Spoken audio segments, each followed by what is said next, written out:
Bonsoir à tous, bienvenue à ce flash d'information. Politique d'emploi et réduction des inégalités en Côte d'Ivoire, quelle stratégie pour l'émergence? C'est le thème du forum organisé par la cellule d'analyse de la politique économique du CIRES. L'objectif est de proposer des solutions aux problèmes d'inégalité d'emploi en Côte d'Ivoire. Le forum s'est déroulé dans la commune du Plateau. On en reparlera ce soir à 20h. La structure Hightech Group a organisé dans la commune du Plateau également une conférence au débat pour instruire le public sur certaines problématiques du secteur financier. Pour cette édition, le thème choisi est améliorer le financement des PME en Côte d'Ivoire. Quel rôle pour les agences de notation? On en sait plus avec Nadia Ega et Cheikh Kone. La problématique du financement des PME, une question cruciale. En Côte d'Ivoire, les besoins en financement des PME sont estimés à plus de 3 000 milliards de francs CFA. Un déficit qui trouve son origine dans le manque de confiance entre les institutions de crédit et les PME. Il faut que les PME comprennent qu'en réalité, pour accéder au financement, il y a un certain nombre de préalables à remplir, il y a un certain nombre de choses à faire. Il faut que la PME montre qu'elle est capable d'absorber, qu'elle est capable de rembourser. Si vous demandez à une entité de vous prêter, il faudrait qu'elle ait l'assurance que vous êtes capable de rembourser. C'est de ça qu'il s'agit. Pour résorber cette crise de confiance, une des alternatives, la notation financière. Cet outil d'évaluation financière pourrait permettre aux PME solliciteuses de prêts de montrer patte blanche en matière de risque de crédit. D'où l'importance de la conférence organisée autour du thème « Améliorer le financement des PME en Côte d'Ivoire.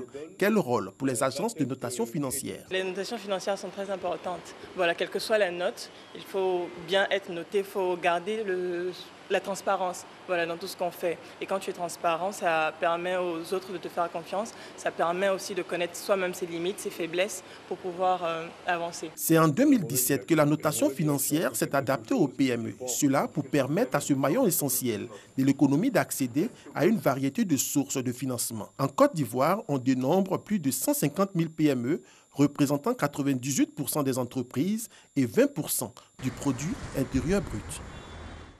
Le ministre des Mines et de la Géologie, Jean-Claude Okwasi, vient de visiter deux structures sous tutelle. Il s'agit de la direction de la cartographie et de la prospection géologique ainsi que la SODEMI, Société de développement minier. Il leur a décliné son ambition, celle de faire passer la participation des mines de 2% à au moins 4% au produit intérieur brut d'ici à 2020. Samedi dernier, donc aujourd'hui, c'est le dernier jour de campagne pour les candidats du second tour au Mali. Ibrahim Boubacar Keïta a choisi la place du cinquantenaire à Bamako pour son dernier meeting devant son public conquis. Le président sortant espère une nouvelle fois être réélu. C'est en présence de plusieurs membres du gouvernement et bien d'autres personnalités du pays que le président sortant a demandé aux Maliens de lui renouveler leur confiance en lui accordant un second mandat. Quelques heures plus tôt, le principal adversaire, Soumaïla Cissé, s'est adressé à ses militants et ses partisans. L'opposant promet quant à lui un Mali différent et a également demandé au peuple malien de porter son choix sur lui demain dimanche, jour de vote pour le second tour qui oppose donc IBK à Soumaïla Cissé. En République démocratique du Congo, les électeurs éliront le président de la République le 23 décembre prochain. Les partisans de Moïse Katumbi ont annoncé avoir saisi le Conseil d'État dans l'espoir qu'il puisse participer au scrutin présidentiel. Je rappelle que l'opposant congolais en exil s'est retrouvé bloqué à la frontière les 3 et 4 août dernier, ce qui l'a empêché de déposer sa candidature à temps. 2 requêtes ont ainsi été déposées au bureau du président du Conseil d'État jeudi avant la clôture du dépôt de candidature à la CENI.